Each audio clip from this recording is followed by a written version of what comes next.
Cordiais saudações de paz a todos. Hoje a gente vai dar continuidade à nossa série sobre os mistérios do Pai Nosso. Mistério não para dizer que você está perdendo alguma coisa, provavelmente você esteja, provavelmente você não esteja perdendo, mas mistério quer dizer aquilo que rebusca uma profundidade de conhecimento, não é mesmo? Então a gente já falou na introdução do primeiro vídeo. Acho muito doce esse cheiro. Na introdução do primeiro vídeo, sobre no que nasce a oração do Pai Nosso. E Jesus, antes de falar de como devemos orar, ele fala de coisas de como não devemos orar. Então, dentro dessas orações que não podemos, ele cita o costume dos fariseus em orações públicas. E quando você pensa na esfera de oração pública, não é simplesmente só falar em voz alta, e também é, não é mesmo? Mas também é a ideia expressiva que tinha no Antigo Oriente, e não somente no Antigo Oriente, no Ocidente também tinha umas orações penitentes, umas orações elaboradas de movimentos, rituais, né? Oração jogando cinza por cima, quando era um luto muito grande, querendo demonstrar luto, oração rasgando as vestes, oração batendo no peito, oração se prostrando no chão, né? Chorando, gritando, oração, deixa eu ver o que tem mais, batendo nas costas em alta molestação, se fosse uma oração penitente, pelo seu erro, o erro do povo, você querendo se mostrar justo. Então eram orações, não é somente levantar as mãos para cima, que também é justamente uma oração que até aqui Jesus faz citação, é uma oração até basáltica, menos escandalosa do que outros costumes que poderiam existir no período, né? Mas chorar, bater no peito e pedir perdão dos pecados, não somente seu, mas dos outros, né? E que fica muito um modelo de um show, de um espetáculo diante dos outros que estão em volta, né? Diante do público. Então antigamente existia muito isso, não somente no mundo judaico, provavelmente dentro do mundo grego, né? As orações de apelo, as orações também, poderia ser uma oração alegre, de celebração, né? Glória a Deus, aí pulava para se mostrar alegre e tal, porque estava celebrando alguma coisa, alguma prosperidade, fazendo alguma coisa, algum político, alguma pessoa ganhou um cargo dentro do tribunal, das portas das ruas, enfim, algum jeito de você celebrar alguma coisa, você orava escancaradamente a público. Então Jesus ele fala sobre isso, não faça como os fariseus que oram em público, que levantam a mão em público e tal, mas vai, se detém no teu aposento, fecha a porta, ou seja, tem até dentro da ortodoxia um conceito elaborado para esse ensinamento de Jesus, né, mais aprofundado. Entra na porta do teu, entra na tua casa, no teu aposento, fecha a porta e ora ao teu pai, ora para ele, né, que está ali.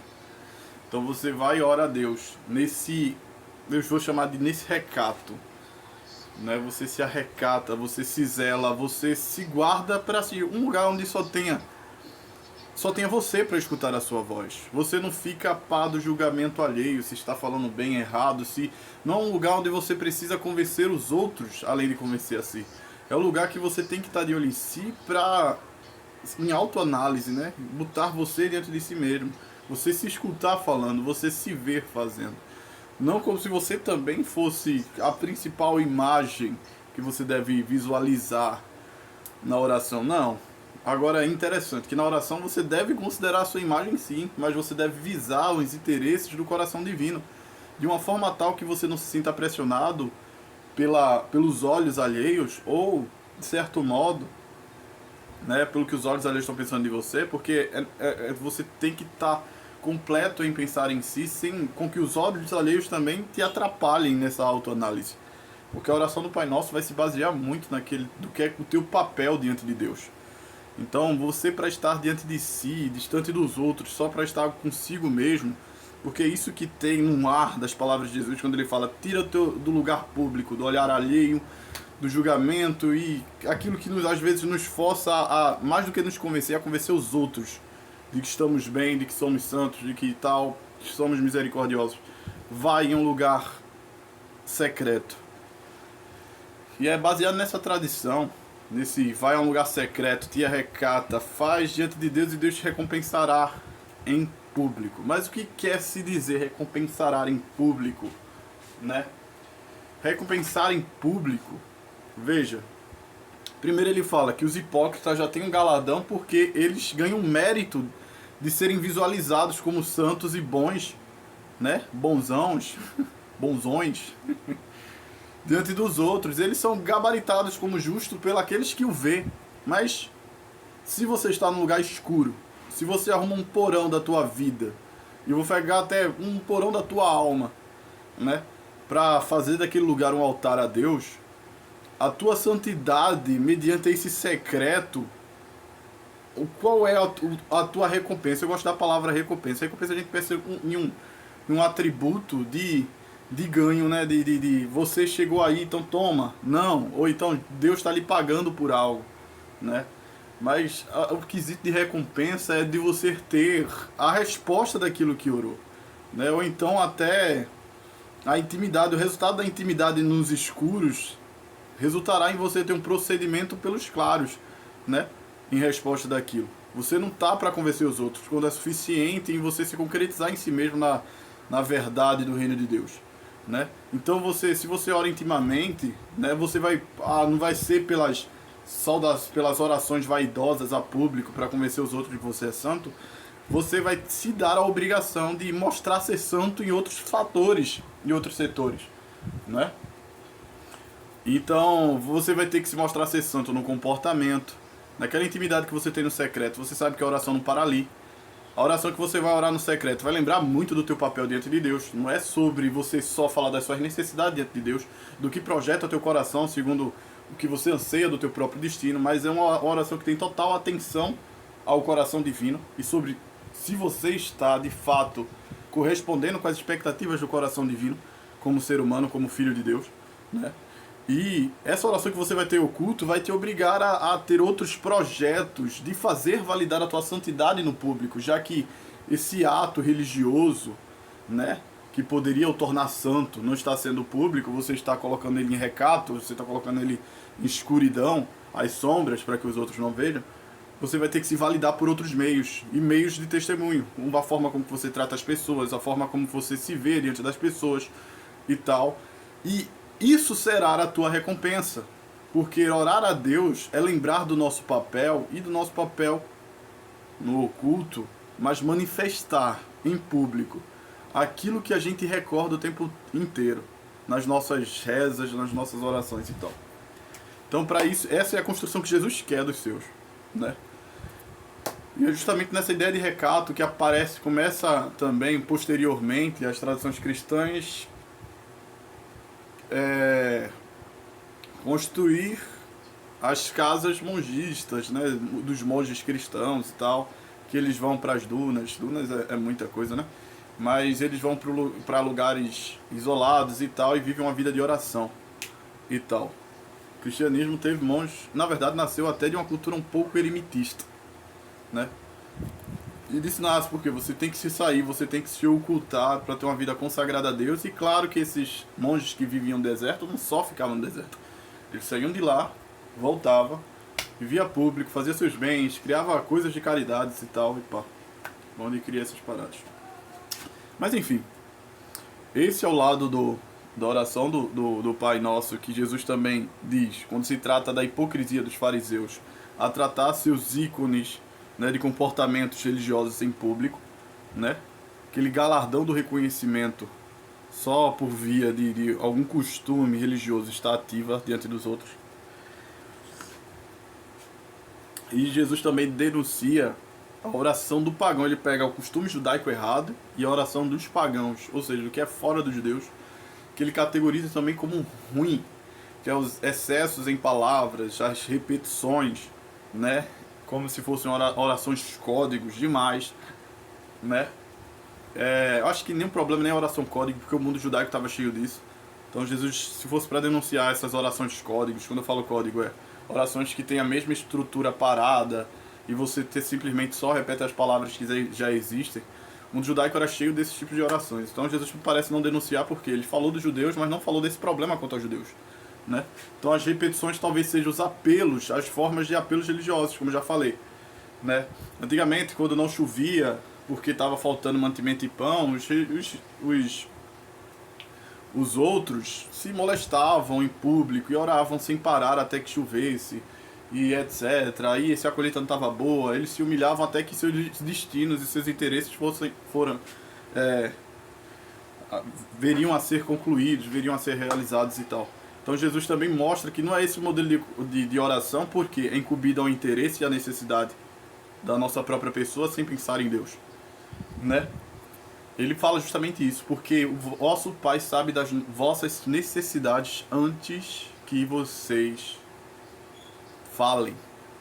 Então, nem Deus tem por preocupação assim, como é que eu posso dizer? Deus não quer saber daquilo que ele já sabe, de tua parte. Deus quer saber daquilo que você quer saber dele, daquilo que você quer corresponder à expectativa dele.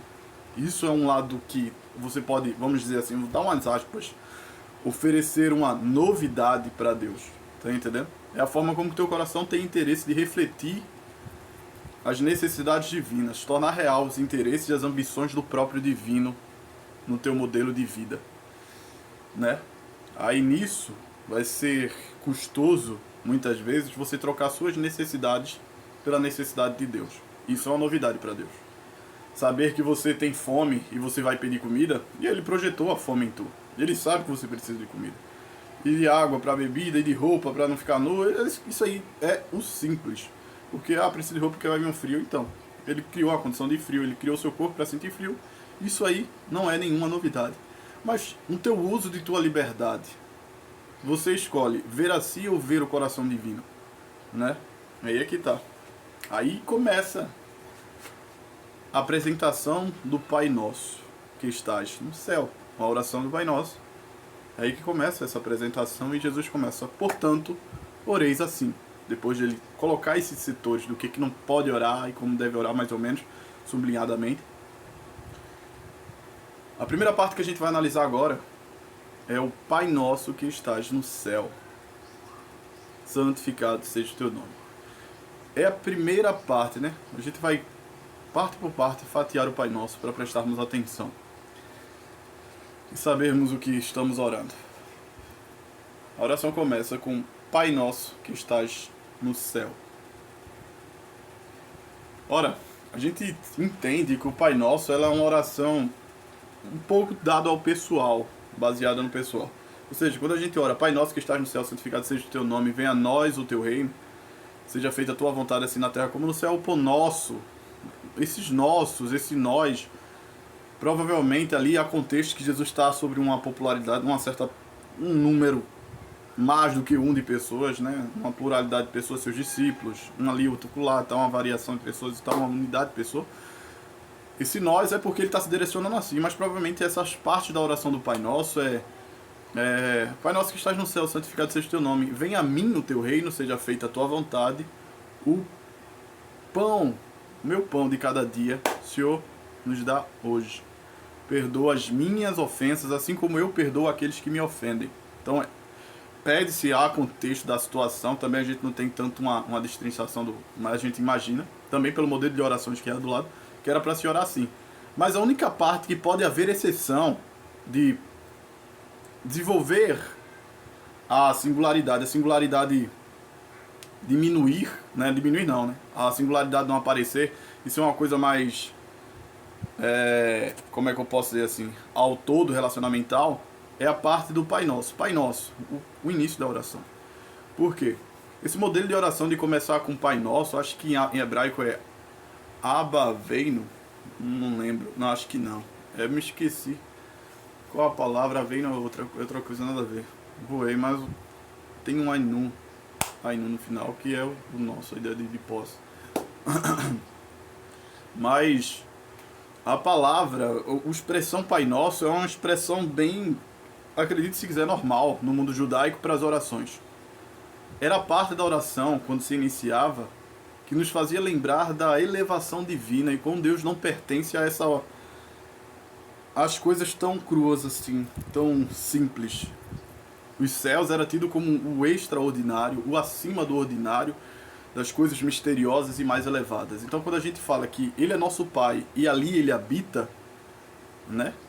A gente está ligando com muita coisa. Primeiro, dizer que Ele é nosso Pai é dizer que Deus naturalmente é uma postura de autoridade sobre cada um de nós. Simplesmente não porque ele precisa confirmar por qualquer coisa, mas porque nascemos. Assim como uma criança, né, já nasce naturalmente submissa à autoridade paterna, todos nós viemos do Pai Celestial, né, e carregamos na nossa natureza a submissão, o entendimento de que devemos prestar reverência à autoridade daquele que nos formou. Então esse é o pensamento. Pai nosso que estás no céu. Então essa expressão já existia no mundo judaico, do Pai Nosso, também no sentido de que a gente entende que o povo judeu, ele tem uma herança tribalística. É um povo tribal. Então, o Deus de Israel, quando a gente vê nessa oração Abba, Nosso, Pai Nosso, é para que eles olhassem aqueles participantes de sua tribo, né, aqueles que estavam debaixo da mesma tribo, como irmãos, para se tratarem em igualdade, né? E não se ver superior e nem inferior ao outro. Ter esse comum respeito. E lembrar de quem é o superior é Deus. Então é ver o outro como irmão e lembrar de que Deus é Pai de todos, no contexto tribal. Mas a gente, como o cristianismo cresceu ao mundo gentílico, né, o mundo gentil, a gente deve ter o mesmo pensamento com os nossos irmãos da fé e de algum grau também com os que não são da fé, que não fazem parte da Irmandade. Eu explicarei isso mais adiante. Então, quando eu lembrava que ele era nosso Pai, essa expressão um pouco mais popularizada, né, o nosso, ao invés de só meu, a gente lembrava de que a paternidade de Deus habita nas mais sublimes regiões. E como a gente, na figura de filho, a gente tem natural subordinação, ou deixa eu ver a palavra, submissão ao próprio Deus, né? E a gente deve reverência à figura do próprio Pai. E olha que a palavra Pai era muito quase generalizada, esticada, para sentidos daquele que veio primeiro, daquele que é original, porque Abraão era pai de um hebreu da 40ª, 100ª geração. Tá entendendo? Então o termo de pai ainda estava em Abraão para esse hebreu. Então aquele que viu primeiro antes de todo ser. Lembrando que Deus pode ser pai até daqueles que são fora da Irmandade. Porque Deus ele foi pai de Adão. E Adão é simplesmente ser humano onde veio toda a humanidade. Apesar de judeus, apesar de depois, né, na renovação da aliança dos cristãos, né, por meio do Espírito, todos são filhos de Deus, certo grau por meio de Adão. E outro um grau elevado, todos são filhos de Deus, no grau genuíno, elevado e espiritual, que é o que devemos considerar em primazia, por meio de Jesus Cristo, né, de forma espiritual e tal, mas de forma material, quase assim, física, em algum grau todos somos filhos de Deus. Então a gente deve levar isso em consideração quando ora o Pai Nosso. Ver que há um só que é superior, e ele está nas habitações daquilo que é extraordinário, daquilo que é supremo. E nós, como os filhos, além de ter essa natural submissão, entendimento da submissão a ele, como o filho do mundo antigo, a gente deve observar com ele para nos desenvolvermos segundo aquilo que a gente contempla da própria figura paterna. Antigamente os filhos tinham que incorporar em si, trazer em si todos os elementos da figura paterna, porque ele seria o que iria herdar tudo do seu pai, né? Se você fosse um menino no Oriente Médio, você meio que imitava seu pai, amadurecia com as características do seu pai em todo o procedimento, porque ele era a figura do teu desenvolvimento. Então, tem esse pensamento, hoje em dia não tem tanto, porque o desrespeito e a coisa se generalizou com a figura paterna. Mas o símbolo de crescimento e de exigir a nós mesmos maturidades para atendermos a expectativa de que a figura paterna tem, de que sejamos maduros e nos desenvolvemos, porque era assim o pensamento do pai no Oriente Médio. Para você ter ideia, as crianças no Oriente Médio iam junto, estou falando dos meninos, iam junto com seus pais para o trabalho, para brincar no meio do trabalho com os pais, a brincadeira daquilo que o pai trabalhava. Se o cara era marceneiro, o menino começava a brincar de marcenaria, para ele já ficar íntimo com os procedimentos do pai, para eles entrar, para depois ele desenvolver bem, começar o pai a ensinar, e ele começar a refletir o ofício do pai, pra ficar à frente do negócio do pai assim que se fosse, tal, etc. Mas já era muito ligado uma coisa com a outra, o processo de educação, a reflexo da figura paterna. Esse era o peso que tinha, né, a figura de pai no Oriente Antigo. Então quando a gente fala Pai Nosso que estás no céu, nós temos um pai que habita num lugar das mais sublimes virtudes, onde o extraordinário é o ordinário, onde os valores que não estão aqui no simplório, né, superabundam e tal, a gente meio que tem um dever de começar a refletir isso. A gente tem o dever de começar a refletir uma natureza procedente da paternidade. A gente tem que nos ceder a ser educado com o pai que pertence, que reside em tal natureza aqui, né? Esse caráter, né, de elevação, até o conceito de céu no mundo judaico antigo, era trabalhado o conceito de lugar elevado em excelso e tal, de uma forma não somente literal, mas de uma forma simbológica. Realmente no mundo judaico, o céu era o nascimento de toda a virtude, né, antes que viesse a luz na sua manifestação terrestre. É como se todas as coisas virtuosas já estivessem no seio do céu desde os tempos eternos. Então é nesse lugar onde Deus habita, no lugar onde as virtudes sempre estiveram. E lá é natural o sobrenatural, lá é natural a transcendência, lá é natural tudo aquilo. E você, como filho aqui embaixo, quando você fala que ele é nosso pai na oração, né? Nosso, porque ele também tem outros filhos e você deve olhar para outros filhos, né? Saber que ele também é pai, sobre o todo, uns filhos com mais elevados na educação divina, outros menos, outros com total ignorância, outros bem melhor do que você. Você faz parte desse inteiro. Você também faz parte desse processo de educação, de refletir, de incorporar, né, toda aquela vontade de educação que o pai quer impor em você, que reflita o caráter dele. Então já quando começa aí, já num Pai Nosso que habita nos céus, a gente já vê que a gente tem que se colocar diante da oração, refletir e confirmar quem é o nosso papel diante de Deus, né? E quem é Deus para nós e quem nós devemos ser para Deus e para quem é filho dele, para quem é nosso irmão, em graus diferentes, como já falei, segundo o sacrifício de Cristo, o grau primordial mais elevado, e segundo a descendência de Adão, o grau inferior e tal, etc. e pá. Mas a gente tem que ver essa paternidade que tem por intenção educar e desenvolver seus filhos. E se a gente está fazendo parte desse desenvolvimento em refletir o caráter paterno de Deus, em buscar ser educado pela paternidade divina, entender que Deus não é o Deus que simplesmente o Criador que está no céu, não é assim que chamamos. É como se ele fosse uma figura que olha para nós com o interesse de nos educar, de nos desenvolver e de nos amadurecer.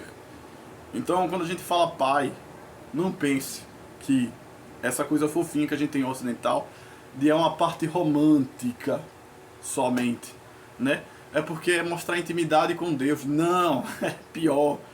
Não é tão simples, né? É você lembrar do porquê deve ser íntimo com Deus. É compromisso de novo. É de você fazer uma análise de si mesmo e ver se você está, de fato, diante dos padrões do que comporta ser um filho divino. A ideia de ser, quando chama assim, Deus deu a todo aquele que crê no seu filho o direito de ser filho lá no início do Evangelho de João. Essa expressão de ser filho de Deus já existia quando dizia que um ser humano ele procurava estar abaixo das ordens divinas, do pensamento, da sabedoria e iluminação divina. Ele tinha em si, ele vinha da centelha divina, ele confirmava essa prole divina dentro de si, né, e se graduava a ser filho, se amadurecia em ser filho de Deus, porque nas suas ações ele se manifestava como um vindo de Deus, gerado por Deus, e tá entendendo? E desenvolvido por Deus e como se estivesse voltando para ele, como se estivesse se inteirando para ele, refletindo o caráter daquele que o fez, né?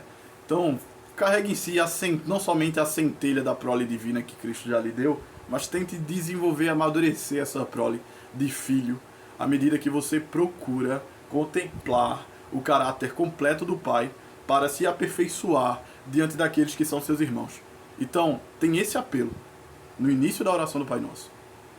Olhe o caráter divino, perfeito, para se aperfeiçoar, se plenificar, o caráter pleno divino, para você se planificar o teu caráter, porque você é um filho que quer se educar e se aperfeiçoar e se completar por meio daquilo que você observa na sua figura paterna, em utilidade dos seus irmãos em sua volta, porque os seus irmãos tendem, e você eduque seus irmãos, e aconselhe, e inspira seus irmãos a fazer o mesmo. É engraçado que isso remete ao conceito de piedade. Piedade não é a pena. Piedade é a gente considerar o divino na sua elevação, na sua natureza tal que ele é, nos seus atos superiores, da forma que ele é intocável a qualquer coisa ordinária, porque ele é superior, e considerar também o inferior como vulnerável, como frágil, como miserável às vezes, como abaixo da miséria, né? Como debaixo do poder da confusão. É considerar o extraordinário e o ordinário. É olhar para o ser humano e ver como o ser humano é faltante, como o ser humano ele é imperfeito, e jogar com isso. E ao mesmo tempo jogar com a perfeição de Deus, considerando que ele é intocável, que ele é imutável, e ver o ser humano como é variado, como o ser humano é frágil a mudanças, o ser humano ele pode ficar debaixo de qualquer miséria. É considerar tais coisas. Então esse é o conceito de piedade. De fato, o conceito de piedade é saber de que Deus não precisa de pão e água porque o seu estômago não ronca e seu paladar não tem sede. Mas entender de que esse Deus que é assim, quer que a gente dê pão a quem tem fome e água a quem tem sede. Tenha misericórdia. Deus não peca para que a gente possa ceder perdão às suas ofensas diante de nós, porque Deus é santo. Mas quem está do nosso lado, ele está suscetível a pecar tal como nós estamos. E devemos ceder perdão, se queremos perdão dele, né? Então o conceito de piedade já trabalha aí no Pai Nosso que estás no céu. Se ele está no céu, que é a plenitude do extraordinário, o epicentro de todas as virtudes, da plenitude do bom, onde todo o conceito de virtudes eternamente já existia e que sustenta toda a terra por meio de qualquer virtude nascente que desenvolve e germine aqui na terra. E aqui na terra, ele não está aqui na terra. Não é que a oração não quer dizer que ele não está aqui na terra, porque a gente sabe disso, mas a oração faz esse apelo da gente fazer diferenças substanciais para a gente reforçar nosso papel como filho de trazer a Deus por meio do nosso testemunho, por meio de quem somos, sermos canais desse Deus que está nas zonas superiores, à medida da forma em que buscamos refletir seu caráter, sua personalidade divina. À medida que nós nos divinizamos em refletir o caráter divino, né? E também contemplando de forma sincera a nossa humanidade, né? À luz da sabedoria eterna desenvolvida nos atos celestes. E condicionando assim não somente a nós mesmos para se achegar a Deus, no meio dessa intimidade, mas inspirar os outros e condicionar com que os outros encontrem a Deus por meio de nossas ações, de nós e da nossa estrutura sincera diante dele. Porque tal como é o Pai, precisa ser os filhos. Tal como é filhos de peixe, peixinho é. Então é isso.